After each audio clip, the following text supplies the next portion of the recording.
भाजपचं operation lotus हे शिंदे गटाच्या मुळावर उठलेलं आहे।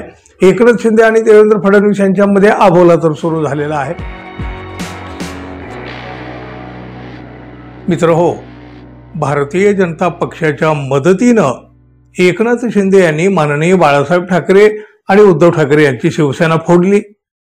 भाजपचा हेतू साध्य झाला, शिंदे यांना मुख्यमंत्री पदाची खुर्ची मिळाली। पण झालं त्यानंतर पुढे काय? खरं तर बघा, ज्या दिवशी एकनाथ शिंदे यांनी शिवसेना फोडली ना, त्याच दिवसापासून एकनाथ शिंदे यांचं अस्तित्व धोक्यात आलेलं आहे।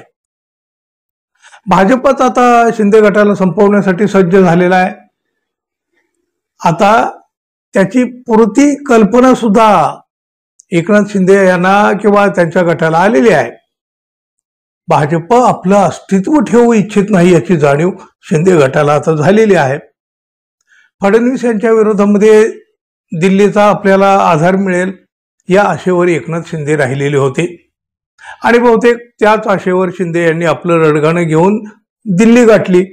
पण तिथं रडगाणं गायल्यावर सुद्धा त्यांच्या लक्षात आलं की आता आपलं इथंही कुणी उरलेलं नाही। त्यामुळं एकनाथ शिंदे यांचा पुढचा मार्ग खडतर झालेला आहे। स्थानिक स्वराज्य संस्थांच्या निवडणुकीत भाजपाने शिंदे गटाला चोह बाजूनी घेरलेला आहे।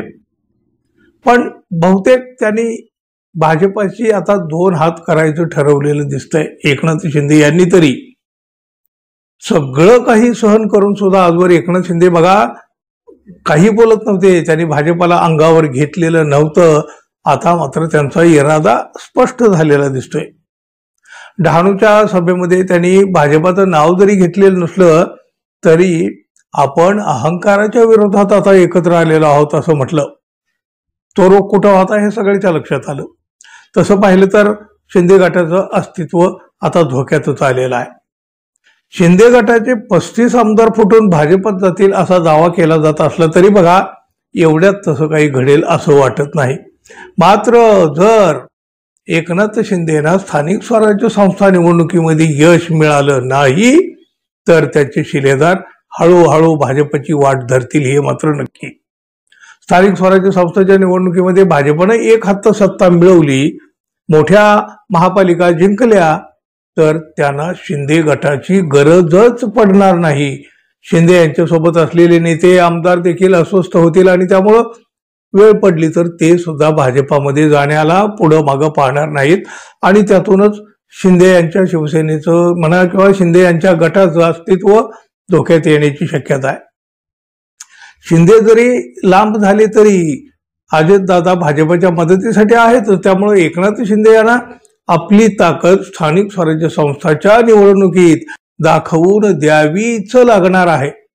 विशेष करून शिंदेच्या मदतीशिवाय भाजपनं मुंबई महापालिका जिंकली तर शिंदेच्या माहितीमधले महत्वाला एकदम धक्का लागेल, ते कमीच होईल।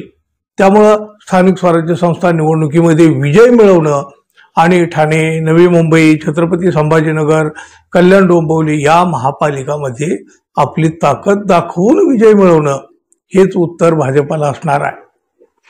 नाहीतर भविष्यात एकनाथ शिंदे यांनाच भाजपामध्ये जायची वेळ येऊ शकते। भाजपनं 20 ते 29 ची विधानसभा निवडणूक स्वबळावर लढवण्याची तयारी आतापासूनच केलेली आहे आणि मग त्यासाठी महापालिका, जिल्हा परिषद निवडणुका ही त्यांच्यासाठी लिटमस टेस्ट ठरेल।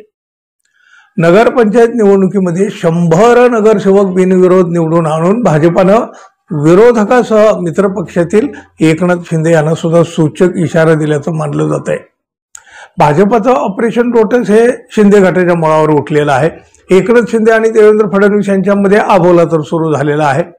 अहंकाराच्या विरोधामध्ये लढायचं आहे असं एकनाथ शिंदे म्हणू लागलेले आहेत, पण दुसऱ्या बाजूनं मात्र एकनाथ शिंदे आणि त्यांच्या गटाच्या अस्तित्वाला सुरुंग लागू लागलेला आहे।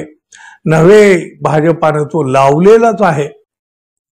आता आपलं अस्तित्व टिकवून ठेवण्यासाठी शिंदे गटाला स्थानिक स्वराज्य संस्थांच्या निवडणुकीमध्ये आपलं अस्तित्व, वर्चस्व जर का दाखवता आलं नाही तर मात्र शिंदे गटाचं काही खरं नाही, हेच खरं। धन्यवाद, पुन्हा भेटू, नमस्कार।